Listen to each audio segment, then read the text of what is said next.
getting ready for Alabama. They're one of the best offensive teams in the country. One of the best three-point shooting teams in the country. Nate's always had a great offensive mind and concepts. They're making over 11 threes a game. They shoot at 45% at home. They've been really tough to beat at home. The margins of victory at home are pretty astounding. They were last year. We played them well twice last year. I think we led, for 60 some odd minutes in those 2 80-minute games, and just weren't able to finish. They're a great team a year ago as well. So we recognize that we got beat twice by them last year, and that's something that at Auburn, when that's your rival, it just obviously doesn't sit great. Should be a great environment tomorrow. I would think to this point that I've said it a few times as we've stepped up in play. I think I said it when we played Baylor, and then maybe next was when I said it when I played Texas A&M, and I think I'll say it now. This is probably the best team we've played so far.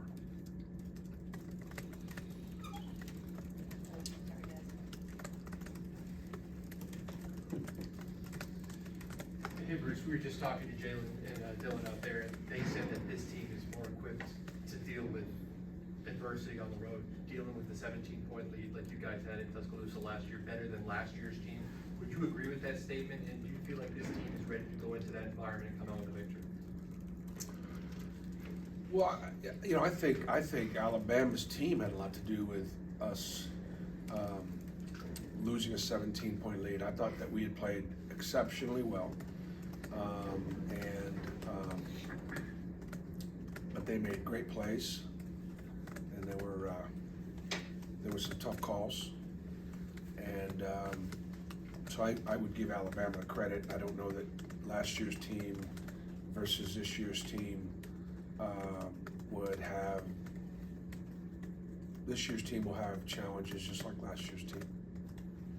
Coach, when you have the opportunity to coach a team with such chemistry and such success, who do you find yourself seeking guidance from or advice, or do you rely on your experience from previous successes of teams? I would say the thing I rely on is input from my coaches and input from the players. I've continued to say that, we're a little better than what people thought we were, but we're not as good as people think we are now, and I still feel that way. What we're trying to do is make sure that we prepare, and that when we get beat because the opponent beats us. How does Alabama beat you? They beat you by knocking down threes. They beat you by making tough twos at the rim. They beat you in transition. They play really hard. They do. And like I said, they play exceptionally well at home. Having just gotten done at Tennessee, which is probably for Alabama, I would think the way Tennessee is built, the physicality of Tennessee, Tennessee's ability to defend one-on-one, Tennessee's rim protection, Tennessee's size, that was a tough matchup for Alabama. And yet I thought, in spite of the margin, Alabama did a lot of really good things. So they're just coming off at Tennessee, playing against a team built to beat them a little bit. And now they're being played us. So I would say it's a tough time to get them right now. But we know what the things that we need to do. We know the things that they do well. And we've only played 2 road games in the league, and we had a home court advantage against Vanderbilt. And I didn't think we started particularly well against Arkansas. So our team is not road tested from a standpoint of but we will be in the next 2 weeks. Yes, Bruce. Players mentioned that the scout team really got after them in yesterday's practice. It was really intense. Are you happy with the way the scout team got after them? Are you happy with the way your players responded?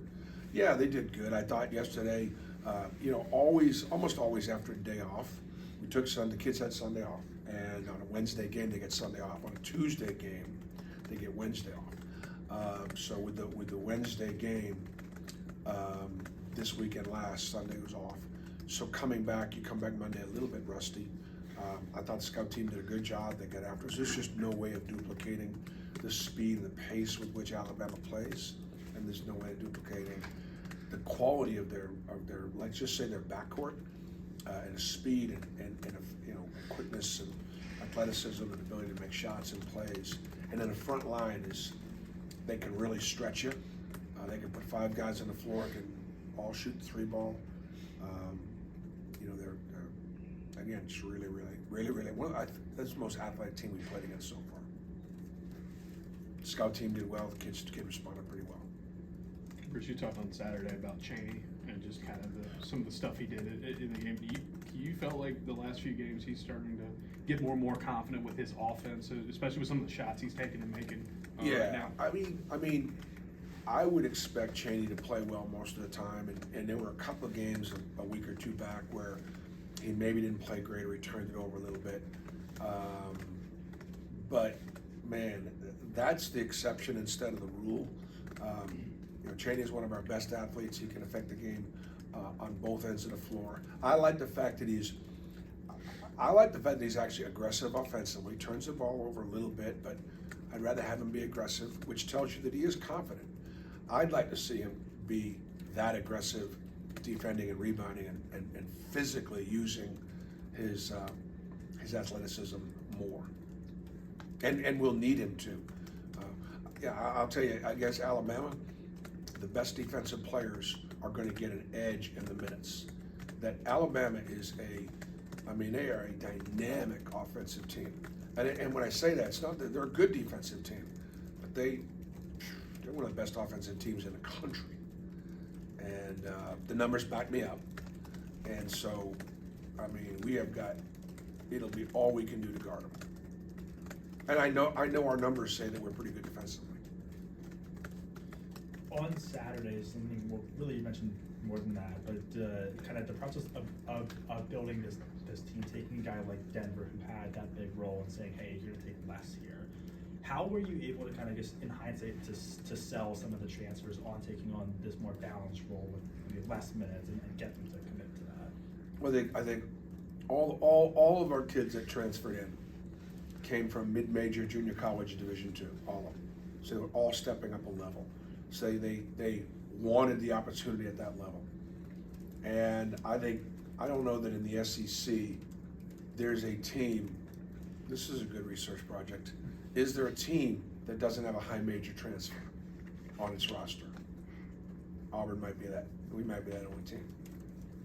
Part of it is NIL and the cost of doing business. Facts. A part of it also is, I just love the idea of just, again,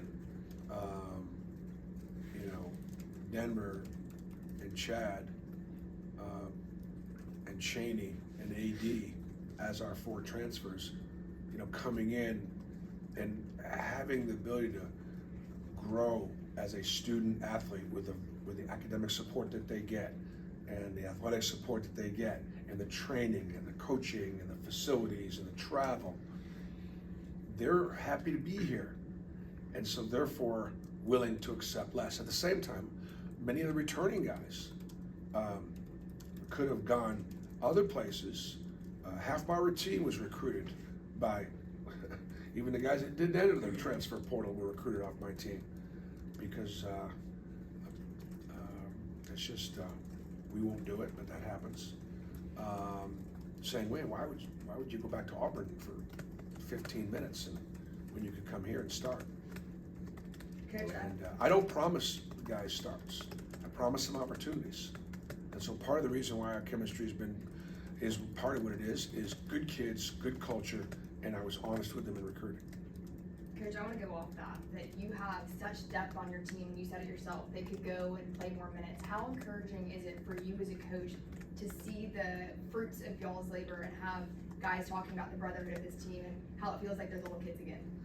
Well, it's wonderful, but I'll caution you and remind you that it's easier to be brothers when you're 16 and 2 or whatever we are.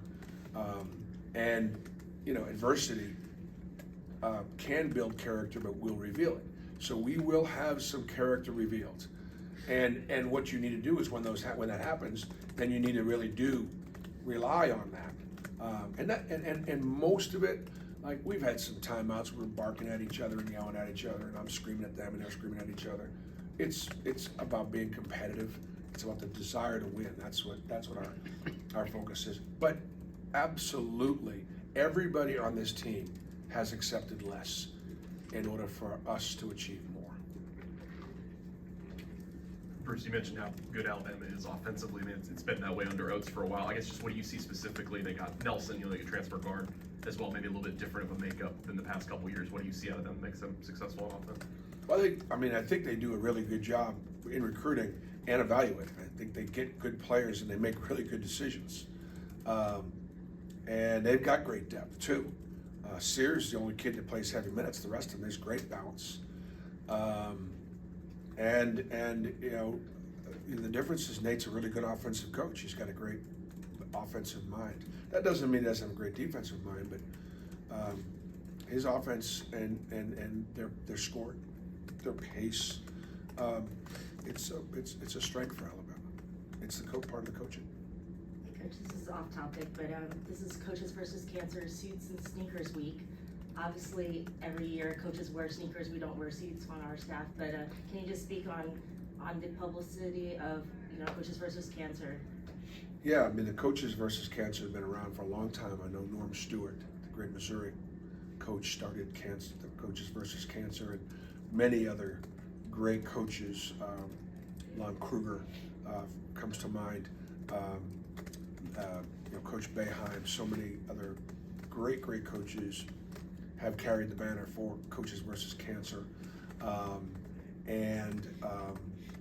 Obviously it's a tremendous awareness campaign. It's a great fundraising campaign. For us, we do participate in the awareness aspect of it. But since I've been at Tennessee and then here at Auburn, we did Outlive and sort of did our own initiative to be able to keep the money that we raised through Outlive at home, whether it was at Tennessee in honor of Chris Lofton, my former player at Tennessee who had cancer and survived it, and then just brought that Outlive program because we know the best way to outlive cancer is to detect it early, and the best way to detect it early is to hear reminders like this to go get checked, to get your blood test, to get your prostate, cancer screenings for the guys that are 40 or older, for the women that, to get their mammograms and understand the things they got to get checked. Because if you detect cancer early, you can beat it. And we've all got our own cancer stories to tell. Some of them are miracles and some of them are tragic. Any more questions? Just asking some of the players earlier about defending Mark Sears. He's been good from beyond the arc and also really crafty inside the season. I know you played him twice last year, but from a defensive standpoint, how much of a nightmare is he to prepare for? He's a great player. I mean, we tried to recruit him when he left Ohio. I probably should have recruited him out of high school. Great player. Can do it from 2, can do it from 3. Incredible competitor. Unbelievable hard worker. Like I often point to a Jalen Williams or Dylan Carwell or certain guys and say, if you open up a picture of Auburn basketball and that's the guy that you came to on that page, I'd be okay with that because of their work ethic, because of their things that stand for on and off the court. Sears is a guy I'm sure Nate feels really strongly about his work ethic, his competitiveness, and his impact on winning. Thanks, Bruce. Thanks, Bruce. Thanks.